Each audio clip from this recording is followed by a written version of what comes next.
Hey there people of the internet, Mondo the Avarice is back here once again, and today I thought I'd do just a quick analysis video.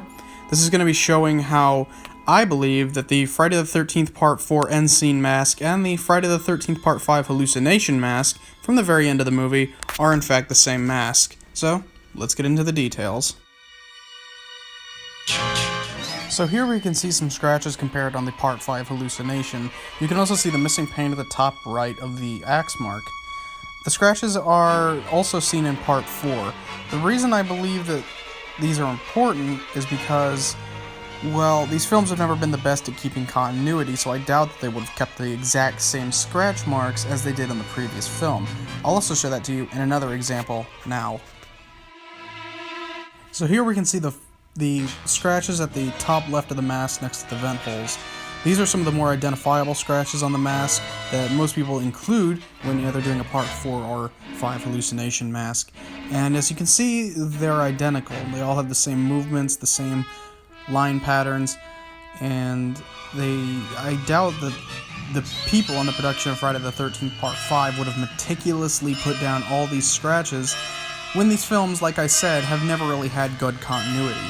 Now, to be fair, there are some differences between said masks, so let's go over that real quick just to be fair.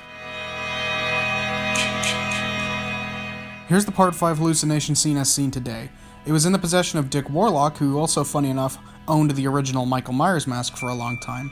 The mask was a gift from Tom Morgan on the set of Friday the 13th Part 5. But there's always one major detail that my friend Joshua Deadman came up with. Where's the axe mark?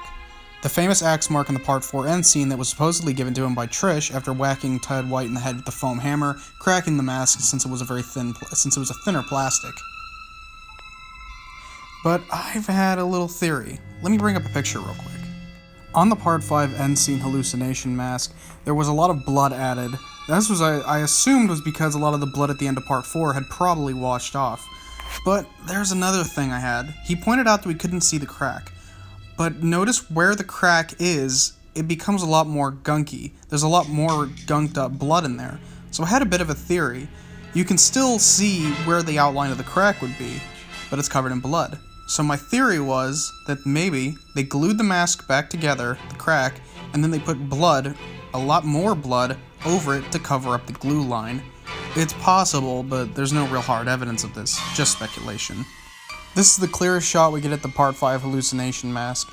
The straps, as you can see, are not using line 22 snaps, which is what were used on the Part 4 and 3 mask. They're using Chicago screws and washers to hold in the straps. So this is another reason many people tried to debunk the fact that this was the Part 4 mask.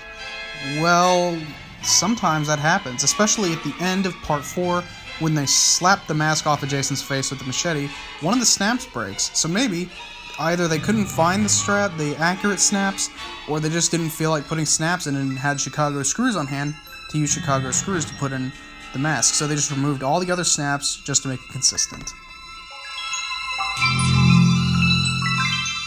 We're back to that shot of the Part 5 hallucination mask that we just previously saw, and added to the right is a shot of the mask from the scene where Trish puts the hammer in the back of Jason's neck, and you get a really clear shot of the mask.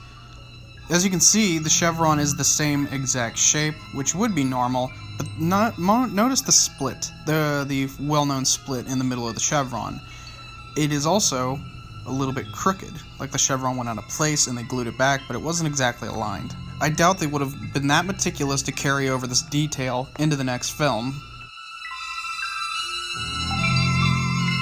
Finally, we have the misshapen left eye, one of the key details on the Part 4 mask. As you can see, it is on the Part 5. I don't think that they would have carried that over, so you can see the droop at the bottom, and it kind of also points up towards the top of the left of the eye. This is one of the more identifiable parts of the mask, and what helps me believe this was probably the biggest detail that helped me believe that these are, in fact, the same mask. So I'm pretty safe to say with all these reasons that these masks are pretty much the same, if not the same props. I thank you all for watching, and I hope I may have changed something or pointed out some details you didn't know. Have a good one.